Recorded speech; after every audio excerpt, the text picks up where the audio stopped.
Good morning, good afternoon, good evening. Welcome to the Stoic Lokian and hail to you. If you are familiar with my channel, you will have noticed that in the past I started doing some readings of the Havamal. I got 4 videos in, sort of reading stanzas 61 to 80, when I then began to ask myself, well, what do these stanzas actually mean? And more importantly, how can we relate them to modern day life?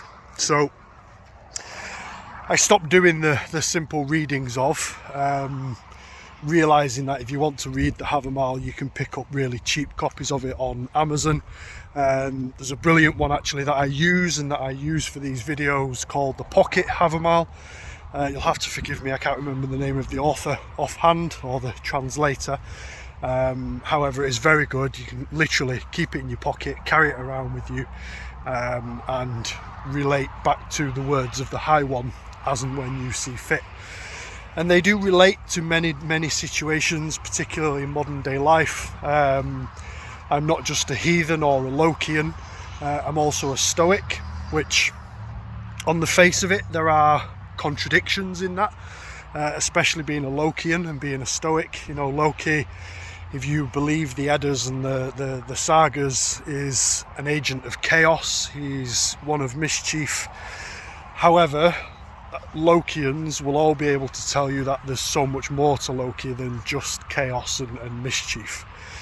So that was when I started asking myself, well, how does being a Lokian tie into being a Stoic? So I thought, okay, well, I'm going to reread the Havamal, or Havamal, however you want to pronounce it, and I'm going to do a bit of research on each stanza, and I'm going to do a video on each stanza as opposed to doing 10 or even 20 at a time. It just made much more sense to me. So again, thank you for joining me. I'm currently out on a field with my dogs, just enjoying nature. So if at any point you hear dogs barking, or there's the main road just over the other side, so if you hear traffic, you know why. But I thought this is a lot better than just being sat in a room reading from a book and translating it back to you. So with your permission, with your blessing, I'd like to begin, and I'll start chronologically, so starting with stanza 1. Stanza 1 writes, all doorways before going forward should be looked to, for difficult it is to know where foes may sit within a dwelling. Now, for me, in the context of Old Norse wisdom, this stanza from the Havamal, these words of Odin, it emphasises the importance of vigilance and preparation, not just vigilance. You know, you'll know the old common saying,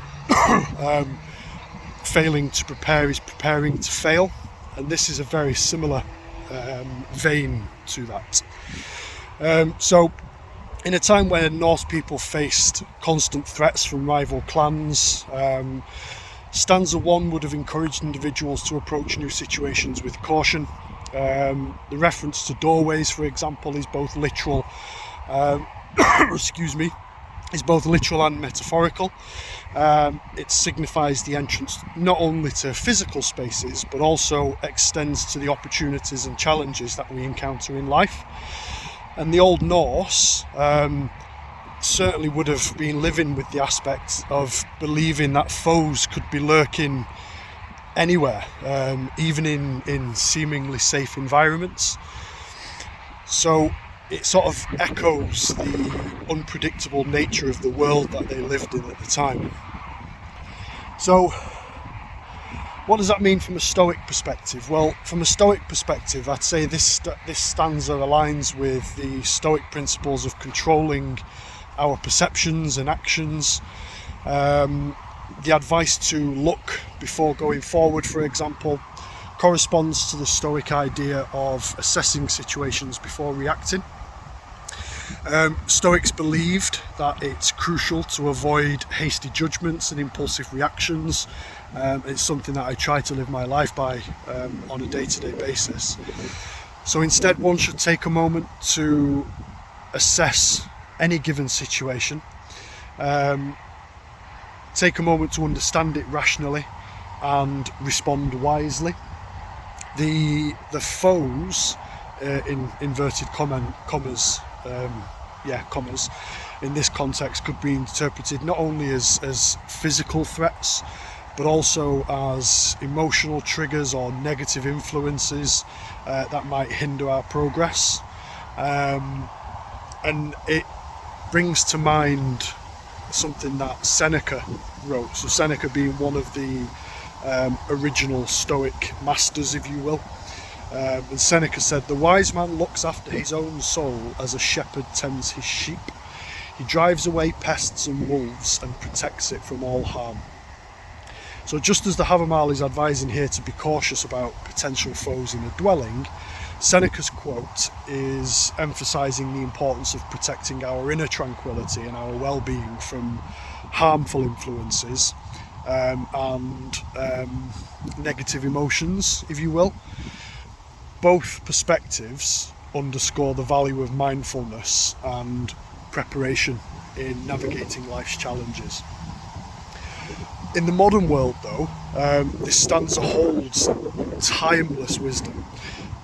In a society often characterised by haste and distraction, I coin it in my work life, for example, when I'm talking to car dealerships, I coin it as we're in this TikTok generation where people expect instant satisfaction and they're constantly distracted. I mean, I'm doing this video now from my phone, and the amount of people that spend all that time on their phone distracted from modern life is becoming an ever increasing number.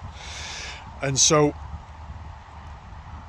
from an Old Norse and Stoic perspective, the stanza 1 encourages us to be vigilant, thoughtful, and prudent in our approach to life's challenges. In an era of technology and urban living, the stanza reminds us to be cautious, even in familiar settings, to check our surroundings before entering a space. All of this can contribute to personal safety. But also, if you think about a sort of a decision-making perspective from a Stoic standpoint, stanza 1 can be applied metaphorically to our decision-making.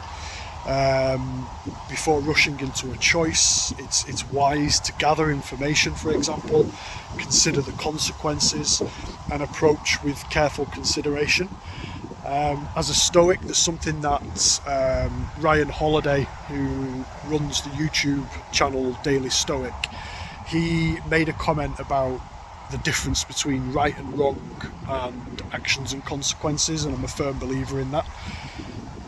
Right and wrong is a human-made concept, regardless of which way you look at it, whereas actions and consequences is a very real, very tangible thing, and it's something that you can absolutely grasp and realise, well, if I do that action, this will be the consequence, or this may be the consequence. So it's really, really important to remember that. Stanza 1, though, also comes from, I'd say, a mindfulness perspective. It underscores the importance of mindfulness. By pausing and assessing our mental and emotional states before reacting, we can avoid unnecessary conflicts and stress. And it also leads into, again, from a modern perspective, this idea of digital vigilance. In the digital age where doorways are virtual, the stanza encourages us to be cautious about the information we consume and the relationships that we build online.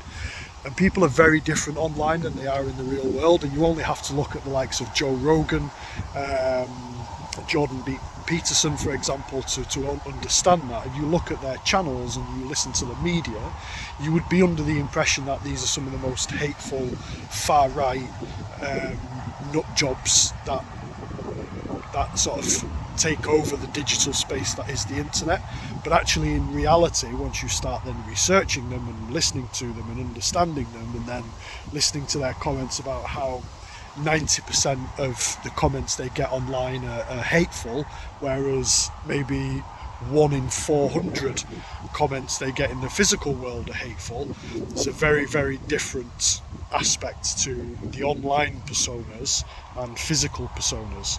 So look before you enter a doorway is very much a case of not just physically, but also in the digital world.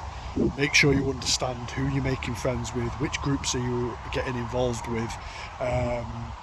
Research them before you become an active member and start to regurgitate the messages that they are putting out there. Which also leads into sort of trust and caution. You know, the stanza highlights the balance between trust and caution. It's not about assuming the worst in every situation, but rather about maintaining a healthy level of awareness. And I would never ever suggest to anyone that you're going with a negative, cynical mind, but do approach new things with almost a skeptical mind. Take on board what's happening around you, absorb it, listen to it, and then make your decisions before jumping straight in. To wrap up, I've rambled a little bit, so I apologise for that. I tend to do that.